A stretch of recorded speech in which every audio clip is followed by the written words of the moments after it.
আসসালামু আলাইকুম। নমস্কার বন্ধুরা, আমি হাসি রান্নাঘরে আপনাদেরকে স্বাগত জানাই। আবারও চলে এসেছি নতুন একটি রেসিপি নিয়ে, রসগোল্লা। আজকে আমি আপনাদেরকে খুব সহজ পদ্ধতিতে একেবারে দোকানের মতো রসগোল্লা বানিয়ে দেখাবো।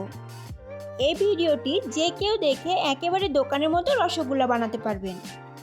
তাই ভিডিওটি স্কিপ না করে রেসিপিটা পুরো দেখতে থাকুন।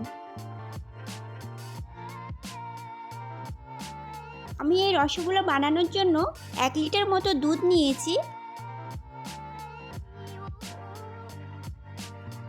গ্যাসের ওপরে প্যান বসিয়ে দিয়েছি। এবার আমি এর মধ্যে দুধটা ঢেলে নেব।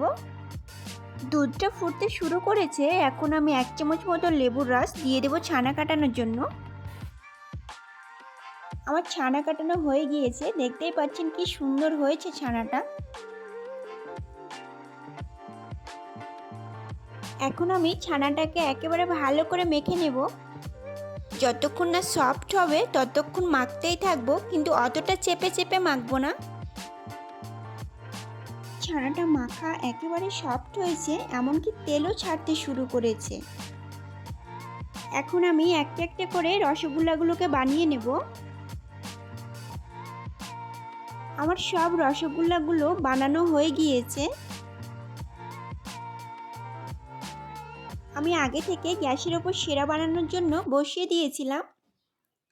এবারে আমি সেরার মধ্যে একটা একটা করে রসগোল্লাগুলোকে ছেড়ে দেব।